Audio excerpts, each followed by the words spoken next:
today I am just leaving church, and I have to say that today's sermon was incredible.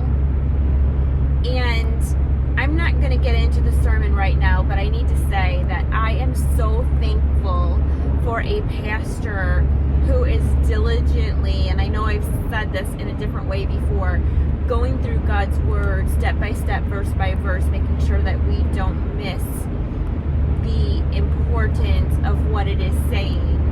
And I know that that can be painstaking for pastors and for sometimes for congregations, but as a person who is really seeking to understand God's word and apply it to my life, I am so appreciative of him taking that time. And on Thursdays, I am a part of a small group that at our pastor's house that is also going through the book of James. So we kind of get a prequel to the Sunday service. But I had to tell you that each week that I have been to the Thursday thing and then gone to the Sunday sermon, it's still amazing, even though we covered the material on Thursday. So on Thursdays, we get to have dialogue and questions and back and forth. And then, so Thursday, he said, okay, so we're going to go through 12 through 18, and we're going to do this, and we're going to say this, and we're going to say this. And I kind of laughed and was like, are you really going to get through 18? And he's like, yeah. And so the first thing he says when he got up to preach this morning was that we're only doing verse 12.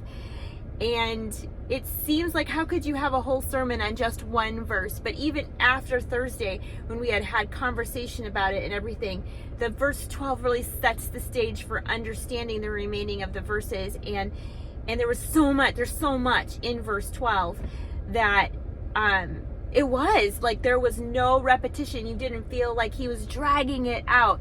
Like you really felt like he could have said more on the subject. And I just have to say, like, I know October was Pastor Appreciation Month, but we need to appreciate our pastors all the time. And I really appreciate Pastor Danny and the time that he takes to go with what God is leading him to say and to just follow that plan, even though it feels like we're not moving forward as some people would think fast enough.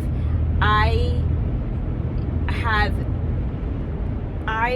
took notes on the pre-sermon. I took notes on the sermon, and I have like 4 pages of notes from the things that he was saying in one verse and the things that really I felt like God was speaking to me on the message. And how the message really just ties to the month of November being the persecuted church. And we had a wonderful video about the persecuted church. And if you get an opportunity to go back and watch the full sermon, I know it was live this morning, so hopefully it's still on there where you could see the video about what is happening in Nicaragua and with the persecuted church. And we talk about trials and here, and we have illness, and we have difficulties, we have financial difficulties, and we have divorce, and we have all kinds of things that are trials. And while those things are real and they are tough and they are hard and they are our trials here in the United States, we don't seek God the way the Christians in Nicaragua are. They seek the Lord, and they depend wholly on him to carry them through as their villages are being raided and taken out into the fields and being murdered if they don't want to convert to Muslim. We don't have that kind of trial. We treat Jesus as if he's an afterthought, as a maybe, as a if I can't figure it out myself. And they treat Jesus as if he is their lifeline. We people need to remember that Jesus is our lifeline. He is the one. As we go through our trials, we keep having trials and trials and trials. Are we wholly dependent on Jesus to help us walk through that trial successfully, to be able to count it all joy, as the verses in the past weeks have said, to be able to overcome even when it's hard, even when it's sad, even when it's painful, even when we're angry? Do we wholly rely on Jesus? I don't. And that is what kept coming back to my mind today, over and over and over. We put time limits on church. We put time limits on worship. We here in the United States are so driven by ourselves. Do we really seek the Lord? I mean, we don't feel good, we don't go to church. Do we treat church like the life-giving community that it should be for us? Do we have that relationship with other members of our congregation that should be our church family, our Christ-centered family?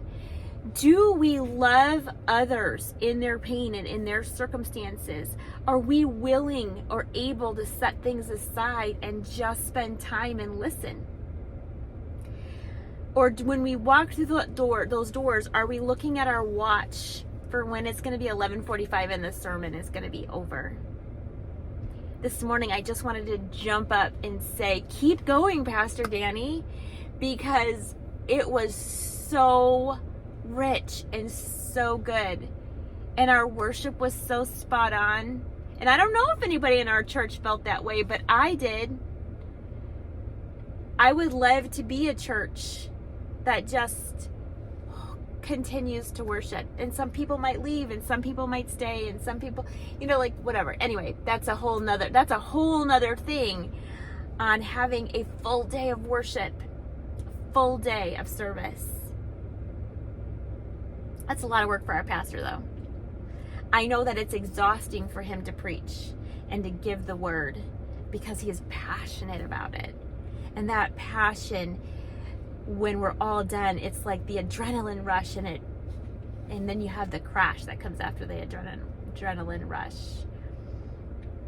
But man, today was great and we only covered one verse. So I look forward to sharing with you my thoughts and feelings and reactions to James chapter 1 verse 12 and what our pastor had to say. But again, if you want to go ahead and watch that sermon, feel free. Go to our YouTube channel is at Cornerstone Wadsworth.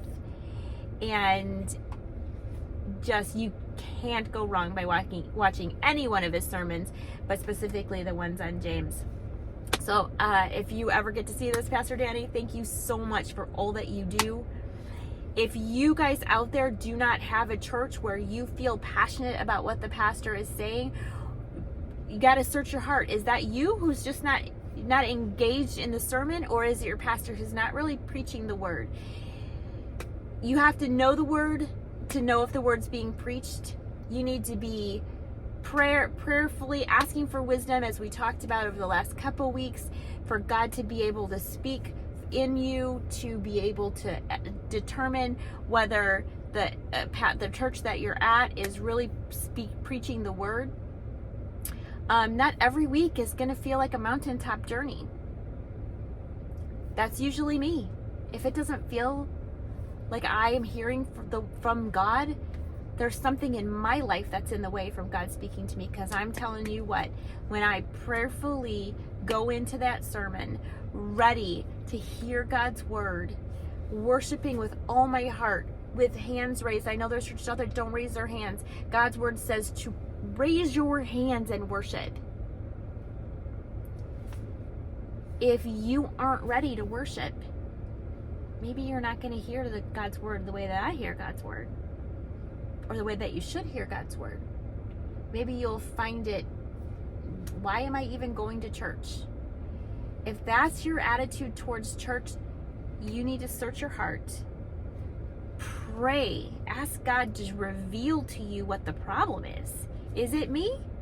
Or is it the church that I'm at? Either way, church should be our lifeline. God is our lifeline. Church is the community of believers where we can go and we can learn and we can be encouraged, where we can have somebody listen to us, share our troubles, share our trials, share what's going on in our lives, and get encouragement. And if you don't have a place where that is happening, you need to find one. Tomorrow, I am going to be posting a video on why you should have a church, and we're going to start a series on searching for a church. How do you find a church that is biblically based, Christ-centered, and going to be a church where you can find a community of believers that you can mesh with? And it isn't about your personal feelings. It is all about God and God's word. And I will share some stories about my church search over the years, as well as stories from other people who I have interviewed. So I look forward to creating that content for you and posting it, because it has been a long time coming, but it has been something that I've really been spending time diligently thinking about and pursuing answers from other people on how do they find a church? What does church mean to them? Why should we go to church every week? Why should that be a priority? And we're going to talk about that more in the coming weeks. Well, thanks for listening. I hope that you are excited to hear my sermon summary, which I hope to also drop tomorrow. We'll see. But I do have to wrap my brain around and make it be a little organized, because my mind is just racing still from all of the things that God showed me through this one verse and our pastor today. I look forward to meeting with you again, and I hope that you have a blessed Sunday. Bye now.